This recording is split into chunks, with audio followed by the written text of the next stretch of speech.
Konsep Marxisme atau sosialisme ilmiah adalah sebuah gagasan yang dirumuskan oleh Karl Marx pada tahun 1818 sampai 1883 dan Friedrich Engels pada tahun 1820 sampai 1895, di mana gagasan-gagasan tersebut menyediakan dasar teoritis yang menggambarkan perjuangan kelas pekerja untuk mencapai bentuk masyarakat yang sosialis.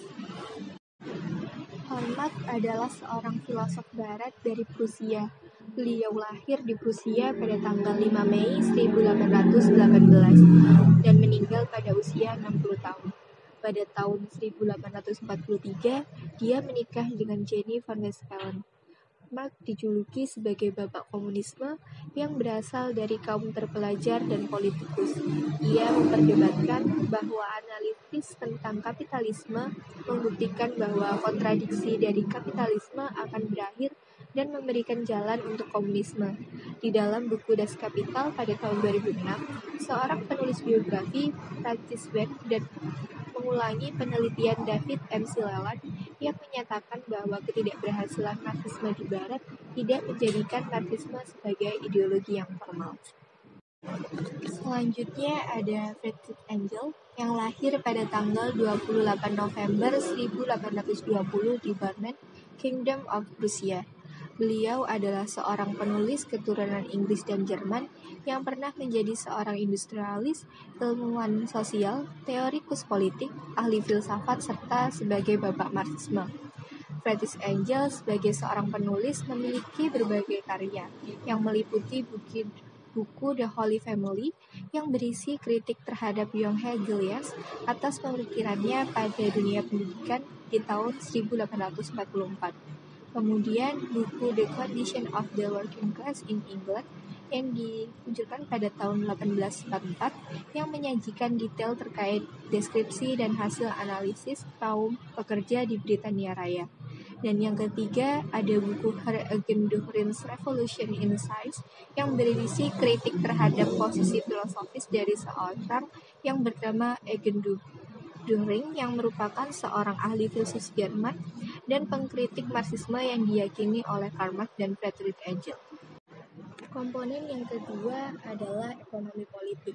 Setelah menyadari bahwa sistem ekonomi merupakan fondasi yang di atasnya superstruktur politik didirikan, Marx mencurahkan sebagian besar perhatiannya untuk mempelajari sistem ekonomi. Karya Marx yang prinsipal, yaitu Das Kapital, merupakan hasil studi yang mendalam terhadap sistem ekonomi modern, yaitu kapitalisme. Pada masa ekonomi politik klasik, Adam Smith dan David Ricardo meletakkan dasar-dasar dari teori nilai kerja yang kemudian dilanjutkan oleh Marx. Ia menguji teori itu dan mengembangkannya secara konsisten dengan melihat bahwa dari setiap komoditi ditentukan oleh kuantitas waktu kerja yang diharuskan secara sosial. Komponen yang terakhir adalah sosialisme. Ketika feodalisme tersingkir dan masyarakat merdeka kapitalis muncul di dunia, maka muncullah sistem untuk penindasan dan eksploitasi terhadap golongan pekerja. Berbagai doktrin sosialis segera muncul sebagai refleksi dari protes terhadap penindasan ini. Sosialisme pada awalnya merupakan sosialisme utopis yang mengkritik masyarakat kapitalis, mengkutuk dan memimpikan keruntuhannya.